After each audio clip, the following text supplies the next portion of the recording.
प्रभुं प्राणनादं विभुं विश्वनाथं जगन्नाथनादं सदानन्दभाजं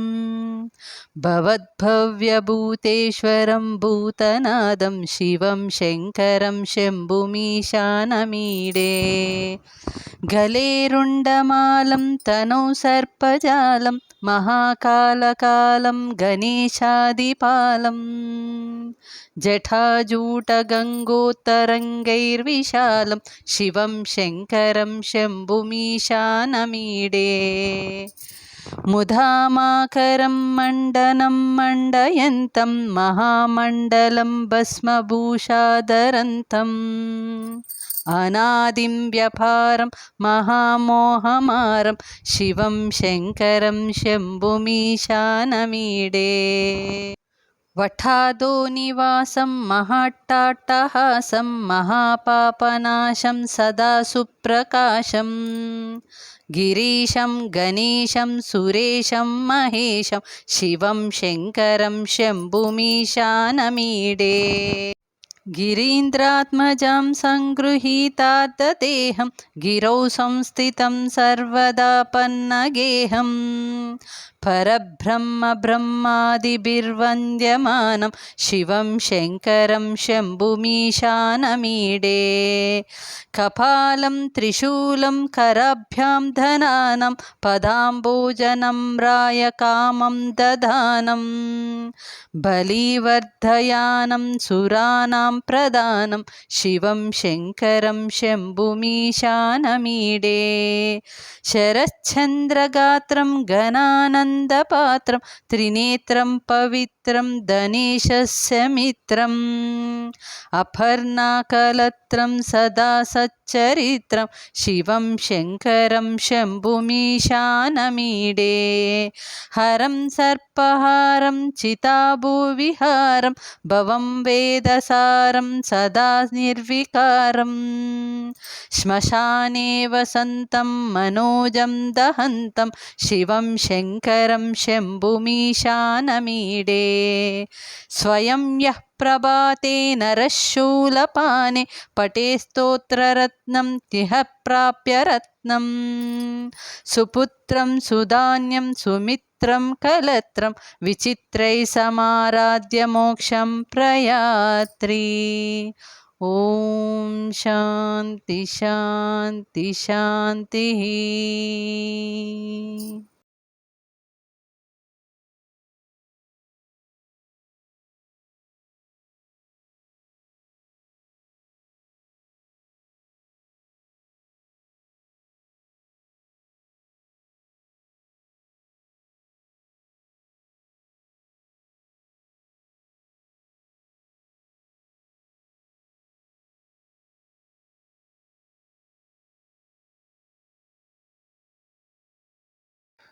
रावण ब्रह्म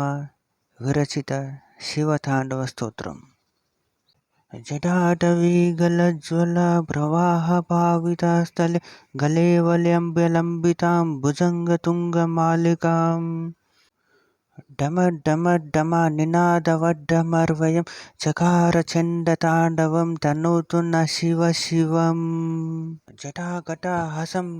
ब्रह्मनिलिम्पनिर्झरी विलोलवीचिवल्लरी विराजमानमूर्धनि दगद्दगद्गज्ज्वला ललाटपट्टपावके किशोरचन्द्रशेखरे रतिप्रतीक्षणं मम धराधरेन्द्रनन्दिनी विलासबन्धुबन्धुरा सुरदृगन्तसन्तति प्रमोदमानमानसे कृपाकटाक्षधोरणे निरुद्धदुर्धरापते क्वचिद्दिगम्बरे मनोविनोदमेधुवस्तुनि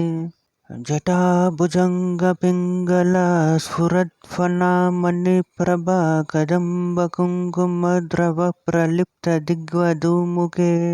मदान्धसिन्दूरस्फुरत्वगुत्तरीयमेदुरे मनोविनोमद्भुतं बिभक्तुभूतभर्तरे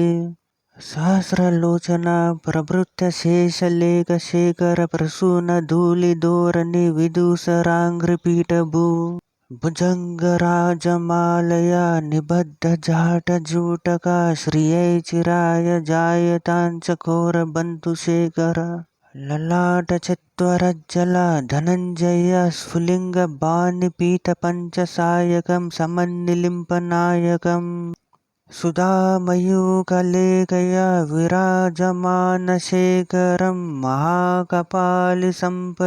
शिरोजटालमस्तु नः करालफालपट्टिका दगद्दगद्गज्ज्वल धनञ्जय दरीकृत प्रचण्डपञ्चसायके धराधरेन्द्रनन्दिनी कुचग्रचित्रपत्रका प्रकल्पनैकशिल्पनि त्रिलोचने मतिर्मम नवीनमेघमण्डले निरुद्धदुर्धरा स्फुरद्गोहुनी शीतिनी तमप्रबन्धबन्धुकन्दरा निलिम्बनिर्झरे धरस्तनोत्कृतिसिन्धुरा कलानिदानबन्धुरा श्रियं जगद्धुरन्धरा प्रफुल्लनीलपङ्कजा प्रपञ्चकालिमच्चट विडम्बिकण्ठकन्दरा रुचिप्रबन्धकन्दरम् स्मरच्छिदं पुरच्छिदं भवच्छिदं मुखच्छिदं गजाच्छिदान्तकच्छिदं तमान्तकच्छिदं भजे अगर्व सर्वमङ्गला कलाकदम्बमञ्जरी रसप्रवाह माधुरी विजृम्भणा मधुव्रतं स्मरान्तकं पुरान्तकं भवान्तकान्तकान्तकं गजान्तकान्तकान्तकं तमान्तकान्तकं भजे जयत्वदभ्रविभ्रम भ्रमद्भुजङ्गमस्फुर दगद्दगद्विनिर्गमत्करालबालहव्यवाट् दिमिद्दिमिद्मिध्वन मृदङ्गतुङ्गमङ्गल ध्वनिक्रमप्रवर्तित प्रचण्डताण्डव शिवा दृशद्विचित्रतल्पयोर्भुजङ्गमौक्तिकस्रजोर्गरिष्ठरत्नलोष्टयो सुहृदिपक्षपक्षयो तृणारविन्दचक्षुषो प्रजामही महेन्द्रयो समं प्रवर्धयान्मनः कदा सदाशिवं भजे कदा निलिम्बनिर्झरे निकुञ्जकोटरे वसन्विमुक्तदुर्मति सदा शिरस्तमञ्जलिं वहान् विमुक्तलोललोचना ललाटफाललग्नकशिवेति मन्त्रमुच्चरान् कदा सुखी भवाम्यहम् इमं हि नित्यमेव मुक्तमुत्तमोत्तमस्तवं पठन् स्मरन् ब्रुवन्नरो विशुद्धिमेति सन्ततम् हरे गुरौ न भक्तिम् आशुयाति नान्यथा गतिं विमोहनम् इदेहिनांसु शङ्करस्य चिन्तनम् पूजावसानसमये दशवक्त्रगीतं यशम्भुपूजनमिदं पठति प्रदोषे तस्य स्थिरां रथगजेन्द्रतुरङ्गयुक्तां लक्ष्मीं सदैव सुमुखीं प्रददाति शम्भु लक्ष्मीं सदैव सुमुखीं प्रददाति शम्भु प्रभुं प्राणनादं विभुं विश्वनाथं जगन्नाथनाथं सदानन्दभाजं भवद्भव्यभूतेश्वरं भूतनादं शिवं शङ्करं शम्भुमीशानमीडे गलेरुण्डमालं तनौ सर्पजालं महाकालकालं गणेशादिपालम्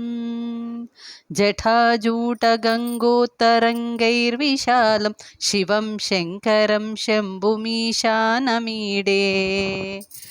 मुधामाकरं मण्डनं मण्डयन्तं महामण्डलं भस्मभूषाधरन्तम् अनादिं व्यपारं महामोहमारं शिवं शङ्करं शम्भुमीशानमीडे वठादो निवासं महाट्टाट्टहासं महापापनाशं सदा सुप्रकाशं गिरीशं गणेशं सुरेशं महेशं शिवं शङ्करं शम्भुमीशानमीडे गिरीन्द्रात्मजां सङ्गृहीतार्थदेहं गिरौ संस्थितं सर्वदा पन्नगेहं परब्रह्म ब्रह्मादिभिर्वन्द्यमानं शिवं शङ्करं शम्भुमीशानमीडे कपालं त्रिशूलं कराभ्यां धनानं पदाम्बोजनं रायकामं दधानं बलिवर्धयानं सुराणां प्रदानं शिवं शङ्करं शम्भुमीशानमीडे शरच्चन्द्रगात्रं गणानन्दपात्रं त्रिनेत्रं पवित्रं सुपुत्रं धनेशस्य मित्रम् अपर्णाकलत्रं सदा सच्चरित्रं शिवं शङ्करं शम्भुमीशानमीडे हरं सर्पहारं चिताभुविहारं भवं वेदसारं सदा निर्विकारं श्मशाने वसन्तं मनोजं दहन्तं शिवं शङ्करं शम्भुमीशानमीडे स्वयं यः प्रभाते नरः शूलपाने पटे स्तोत्ररत्नं तिह प्राप्य रत्नं सुपुत्रं सुधान्यं सुमित्रं कलत्रं विचित्रैः समाराध्य मोक्षं प्रयात्री। ॐ शान्ति शान्ति शान्तिः।